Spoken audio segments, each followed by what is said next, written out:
guys, Olive here. Here today to discuss 10 different books that have been on my TBR for a very long time. A couple months back, I finished the last project I had going, which was the 10 most popular books off of my TBR. I picked 10 highly rated books off of my Goodreads TBR, made an attempt to read all of them, and then made a post-mortem video here on this channel talking about my feelings about all the books and my feelings about the project overall. I wanted a little bit of a break before setting my sights on the next project, but some time has passed now, so I'm starting to feel the urge again.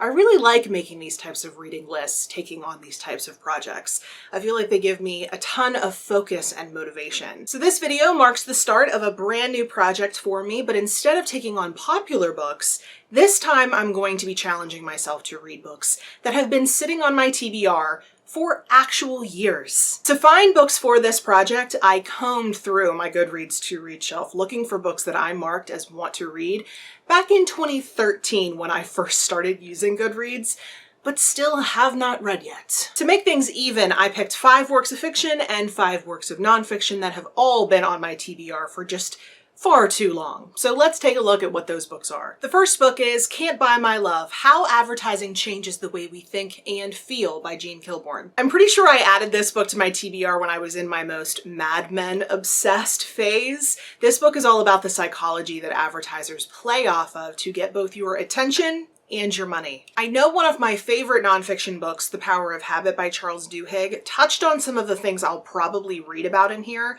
but I love these types of books. The second book on this list is At Stalin Side by Valentin Berezhkov. This is the memoir of Stalin's interpreter, who accompanied him to all different types of diplomatic meetings, most notably during World War II.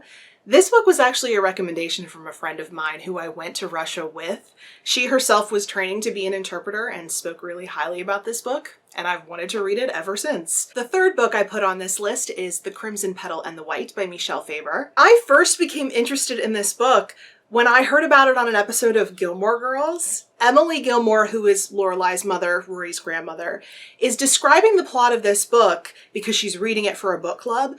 But when she's describing the plot to Lorelai, she's completely drunk. From what she said about the book, it sounded really good, so I decided I wanted to read it. And then I joined BookTube, and people like the inimitable Jen Campbell started talking about Michelle Faber.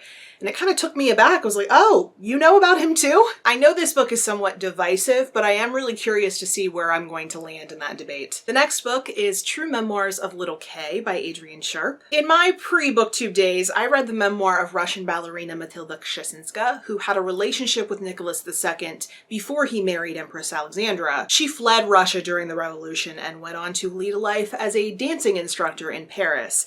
And this book is a novelization of her life that I've wanted to read ever since I read that memoir. Number 5 on this list is The Violinists Thumb by Sam Keen. In the second part of my latest big nonfiction haul, I spoke about how much I've been wanting to read Sam Keen's books because they're all deliciously sciencey. This one is all about DNA and our genetic code. I've actually read quite a few books on heredity and genetics, but I am always down to read more. This next book is probably the most embarrassing one on the list, meaning that I definitely should have read this book before now.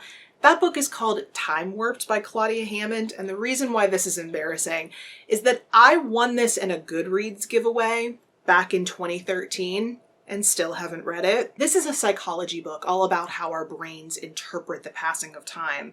I know that I, like a whole lot of other people, have noticed that time seems to pass a whole lot faster as you get older, and I would like to know more about why that happens, so I should probably finally read this book. The next book on this list is another novel called Enduring Love by Ian McEwan. I know I've spoken about it before here on this channel, but it was actually Ian McEwan's book Saturday that got me back into reading for pleasure after I had fallen out of it for a really long time. And after that, I've been dedicated to reading all of his works. I've not quite accomplished that goal yet, but this book, which is all about a science writer who witnesses a hot air balloon accident, will be the next book I take on from his catalog. Next is Bowling Alone by Robert D. Putnam. I first heard about this book during a class I took. I can't remember if it was during high school or college. Those years are starting to blend together for me now. But it intrigued me enough that I was still thinking about it when I started my Goodreads profile back in 2013 and marked it as want to read. This is a nonfiction book all about the decay of American civil society and sense of community,